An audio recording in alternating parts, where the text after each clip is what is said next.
जय श्री कृष्ण। गोपाल कृष्ण भगवान की जय।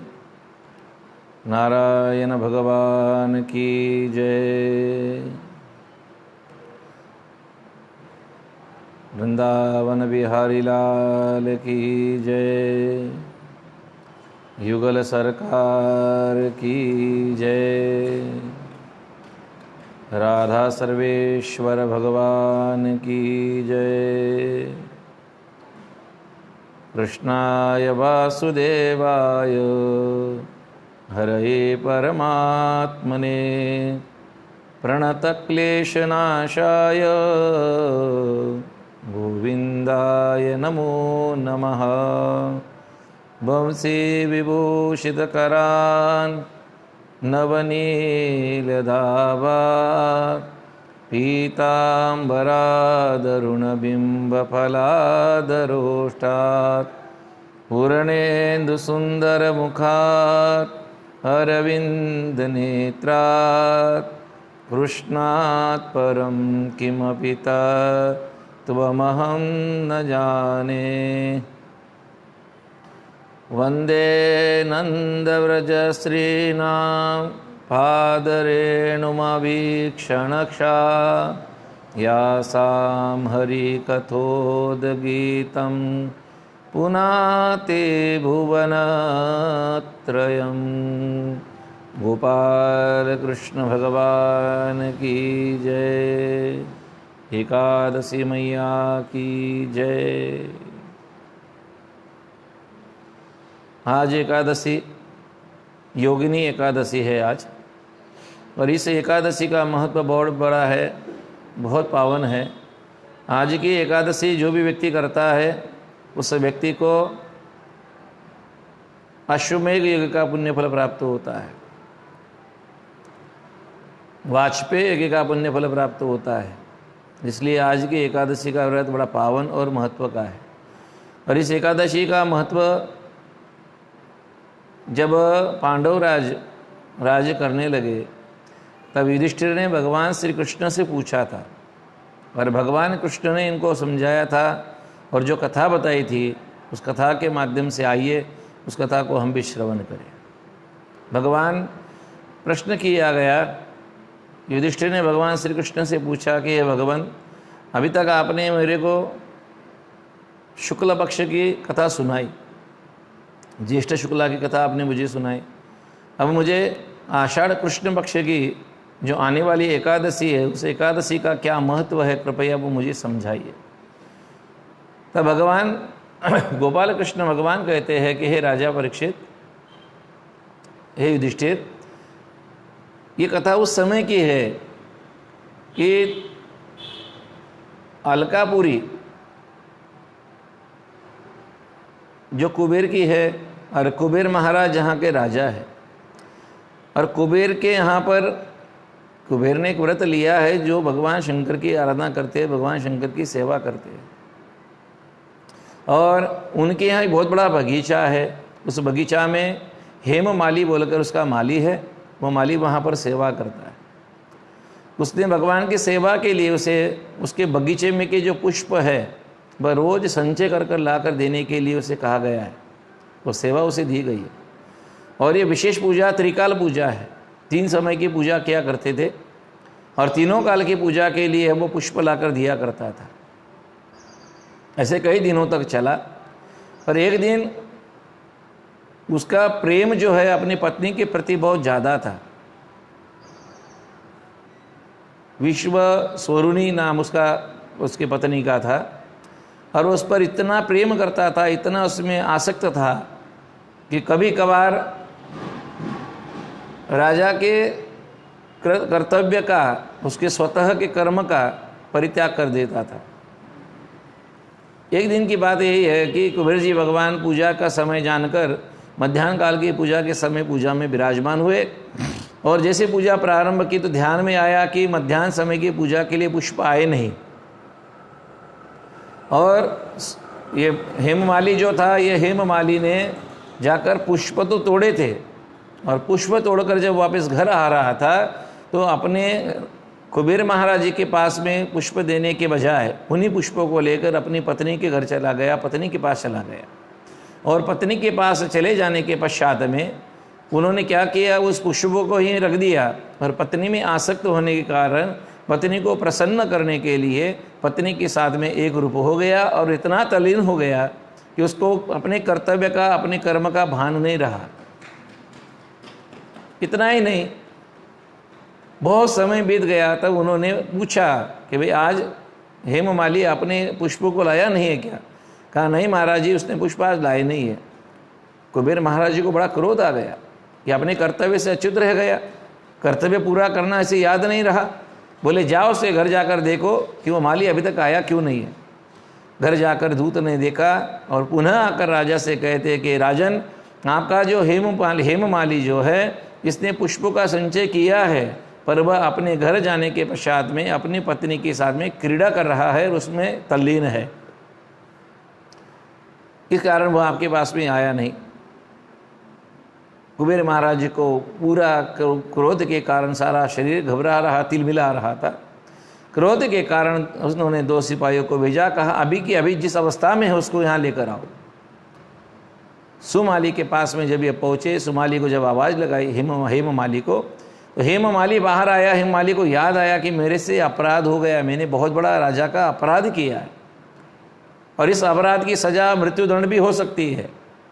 घबराता घबराता उन दोनों सिपाहियों के साथ में राजा के समीप आया, राजा को प्रणाम किया। कुबेर ने कहा तूने आज कर्तव्य पूर्ण नहीं किया, और जो कर्तव्य पूरा नहीं करता है, जो अपने कर्म से दूर होता है, उसको सजा दी जाती है। और कुबेर ने उसको क्रोध में आकर श्राप दे दिया कि जा मृत्यु लोक में जाकर एक साधारण पुरुष बनकर जी और तेरे सारे शरीर पे सफ़ेद कोड़ हो जाए, सारे शरीर पे तेरे सफ़ेद कोड़ हो जाएगा। बस उसी क्षण वह वहाँ से पतन हुआ और सीधा मृत्यु लोक में आकर गिरा। वो भी गिरा तो कैसे, किसी शहर में नहीं, किसी नगर में नहीं, किसी कस्बे में नहीं, घनोघन जंगल था जहाँ पर ना तो कोई खाने की व्यवस्था थी, ना कोई जल पीने की व्यवस्था थी। ऐसे घने जंगल में जाकर वह गिर गया और जैसे ही उसने देखा कि अपना शरीर बदल गया, मानव का शरीर प्राप्त हुआ है, और मानव शरीर प्राप्त होने के पश्चात भी उसके सारे शरीर पर सफ़ेद कोड़ हो गया। अब तो ज़्यादा परेशान हो गया। अब उस पीड़ा के कारण तकलीफ प्राप्त करते हुए इधर उधर भ्रमण करने लगा, इधर उधर फिरने लगा। पर कहते हैं भगवान जी से जीव को कुछ न कुछ किए हुए कर्म का भी फल परमात्मा उसको देते हैं। इतने दिन उसने जो पुष्पों की व्यवस्था की थी, फूल जाकर पहुँचाए थे, उसका जो पुण्य था वो पुण्य उदय काल में आया और वह वहाँ से विचार करते हुए आगे बढ़ने लगा और वह हिमालय की तरफ चला गया। हिमालय में परम तपस्वी भगवान मार्कंडेय ऋषि जी विराजमान थे। ऐसा कहा जाता है कि ब्रह्मदेव को जितना आयु प्रमाण दिया गया है, ब्रह्मदेव का जितना आयु है उतनी ही आयु मार्कंडेय ऋषि जी की भी है, इसलिए उनको द्वितीय ब्रह्मा भी कहते हैं। और उनका तेज भी इतना था कि उनको देखने के बाद में ऐसा लगता था कि भगवान साक्षात ब्रह्मदेव विराजमान हुए। ये वहाँ पहुँचा और ऐसे दूर से ही महात्मा जी को साष्टांग दंडवत प्रणाम किया और प्रणाम करके बाबा से सारा विनय किया। बाबा ने पूछा भाई तुम कौन हो? अरे मानो इस जीवन में तुम जो दुख भोग रहे हो, ऐसा कौन सा कर्म तुमने किया है जिसके कारण तुमको ये दुख भोगना पड़ रहा है? उसने अपने पूर्वजन्म का सारा वृत्तांत सुनाया कि मैं इस प्रकार हिममाली था और मैंने भगवान की सेवा के अंदर में कर्म करते समय कर्म की मैंने चोरी की है। जो कर्म मुझे करना चाहिए था उसका मैं त्याग करके, परित्याग करके मैं मेरी पत्नी को प्रसन्न करने में रह गया, इसलिए मुझे ये सज़ा मिली है और मैं यहाँ आकर गिरा। बाबा तो त्रिकालदर्शी थे। हाथ जोड़कर कहा बाबा से, बाबा मेरे इस रोग से मुक्ति होने का अगर कोई मार्ग हो तो कृपा करके आप मुझे बताइए, इस रोग से मैं दूर हो जाऊं। बाबा ने नेत्र बंद किए और बाबा ने कहा देखो पुत्र, थोड़ा तनिक पास में आकर बैठो। और पास में आकर बैठने के बाद में बाबा ने उसके मस्तक पर हाथ रखा। हाथ रखने के बाद में उसको जो वेदना हो रही थी वो वेदना कम हो गई और उसने प्रार्थना की। तब गुरुदेव ने कहा मार्कंडेय ऋषि ने कि अब आने वाली जो एकादशी वह आषाढ़ कृष्ण एकादशी है और वह आषाढ़ कृष्ण एकादशी का व्रत अगर तुम करते हो तो तुम्हारे सारे शरीर का यह कोढ़ मिट जाएगा, तुम्हारे शरीर की व्याधियाँ मिट जाएगी और तुम पुनः इस देह का त्याग करके पुनः अपने स्वामी की सेवा में प्रस्तुत हो जाओगे। कहा कोई बात नहीं गुरुदेव, कैसे करना चाहिए विधान जानकर लिया और वहाँ से पुनः उसी वन में आया जहाँ पर वो प्रकट हुआ था, जहाँ उसका अवतार हुआ था। आ गया, एक वृक्ष के नीचे बैठ गया और रोज विचार करता है, चिंतन करता है कि वो दिन कब आवे, वो दिन कब आवे, वो दिन कब आवे, एकादशी कब आए, एकादशी कब आवे। और जिस दिन की एकादशी बाबा ने बताई थी वह दिन सुबह आ गया। अब इसने प्रातःकाल होते ही, अब वहाँ ना तो स्नान करने के लिए कोई जल था जो स्नान कर ले, जिस अवस्था में था उसी अवस्था में उसने भगवान से प्रार्थना की कि हे भगवान, आज जो एकादशी है इस एकादशी को मैं अवश्य करूँगा। हे ठाकुर, आपके लिए मैं व्रत कर रहा हूँ। और व्रत का संकल्प करने, यानी दिन भर में आप व्रत के नियम का पालन का अर्थ ये नहीं होता है कि अगर एक दिन आपको दिन भर खाना अगर नहीं मिला तो आज गुरुवार घट गया, ऐसा नहीं होता है। जब तक आप किसी प्रकार का संकल्प नहीं कर लोगे तब तक वह व्रत नहीं माना जाता है। आप एकादशी करते हो, एकादशी पूर्ण करोगे, 2 टाइम फराल किया समझ लो, जैसे आपने किया हो। और अगर एकादशी का व्रत ठाकुर जी के सामने बैठकर संकल्प नहीं किया कि मैं हे नारायण आज हरि दिन है, आज योगिनी एकादशी है, हे नारायण आपके लिए मैं आज एकादशी का व्रत करने जा रहा हूँ, अगर ऐसा संकल्प आप नहीं करते हो तो मेरे भाई बहन आपका किया हुआ संकल्प परिपूर्ण नहीं होता है। तो संकल्प पूर्ण करने के लिए सर्वोपरि आपको अपने ठाकुरवाड़ी में बैठकर भगवान के सामने संकल्प करना पड़ता है। आज मैं एकादशी व्रत आपके लिए कर रहा हूँ, आज पूरा दिन मैं भगवान आपका भजन करूँगा, आपका नाम संकीर्तन का उच्चारण करूँगा, राम संकीर्तन जप करूँगा, ऐसे प्रार्थना करनी चाहिए। और तब जाकर भगवान की कृपा होती है और वह एकादशी व्रत परिपूर्णता से होता है। एकादशी व्रत चाहे कृष्ण पक्ष की हो चाहे शुक्ल पक्ष की हो, दशमी के दिन दोपहर में भोजन करे, पश्चात में रात्रि में भोजन न करे। एकादशी को पूरा दिन पूरी रात्र दूध हो फ्रूट हो इसके ऊपर आपका उदर निर्वाह हो सके उतना कर सकते हो, और नहीं हो तो फलाहार फराहाल जो योग्य लगे वह करे। और एकादशी व्रत करने के बाद द्वादशी को सुबह में ब्राह्मण को सीधा दान दे और पश्चात अब व्रत का पारणा करें। उस दिन भी नियम यही है कि द्वादशी के दिन मध्याह्न में भोजन आप करने के बाद में संध्या काल में भोजन नहीं करना चाहिए। इस प्रकार से ये एकादशी व्रत उसने की, ठाकुर जी की बड़ी कृपा हुई और उस कृपा से एकादशी के व्रत के पुण्य से उसका जो शरीर के ऊपर सफ़ेद कोढ़ आ गया था वो सारा कोढ़ झड़ गया, सारा कोढ़ मिट गया। और सारा कोढ़ मिट जाने के पश्चात में अब वह अपने इस मानव देह को त्याग करके पुनः गंधर्व बन गया और वह जाकर कुबेर महाराज जी के चरणों में प्रणाम करता है। कुबेर जी ने देखा, उसको देखकर कहा, अरे ये क्या करा है, तेरी मुक्ति कैसे हो गई? जब उसने सारा मृत्यु लोक का वृत्तांत सुनाया और इस प्रकार से मैंने एकादशी व्रत की है, योगिनी एकादशी व्रत, और इस व्रत से मुझे वाजपेयी यज्ञ का पुण्य फल प्राप्त हुआ और आपके द्वारा जो श्राप लगा था वह श्राप भी नष्ट हो गया। तो मेरे भाई बहन, आज की जो एकादशी है ये योगिनी एकादशी है। आज के दिन जितना हो सके उतना प्रभु का नाम स्मरण करना चाहिए। एकादशी का अर्थ ये नहीं कि 2 टाइम 3 टाइम आपने फराल कर लिया तो एकादशी हो गई। मेरे भाई बहन, हरि दिन है, हरि दिन यानी ठाकुर जी का यह दिन माना जाता है। 5 कर्म इंद्रिय, 5 ज्ञान इंद्रिय और एकादश वामन ठाकुर जी के चरणों में जो समर्पित करता है उसी की सच्ची एकादशी पूर्ण होती है। अन्यथा आप आपका समय बर्बाद करने के लिए, समय समाप्त करने के लिए पिक्चर लगा के बैठ जाते हो, गाने सुनते हो, खेल खेलने लग जाते हो, इससे भगवान की एकादशी व्रत पूर्ण नहीं होगी, इससे पांडुरंगा खुश नहीं होगा, इससे कन्हैया खुश नहीं होगा। इनको अगर प्रसन्न करना है तो आपको आज का पूरा दिन भगवान के लिए ही देना पड़ेगा। मैं नहीं कहता कि सुबह से लेकर रात में 12 बजे तक माला लेकर बैठ जाओ भाई बहन, नहीं। तुलसीदास जी कहते हैं कि भले आप चलते फिरते भले का भगवान का जप करो पर नारायण का जप मुख से चलते रहने दो। पानी पीते हो नारायण, भोजन फराल करते हो नारायण, माला लेके बैठी नारायण, आसन लिया नारायण। जहाँ जहाँ भगवान का नामस्मरण करने से भी माला पूर्ण हो जाती है, ठाकुर जी का नाम पूरा हो जाता है।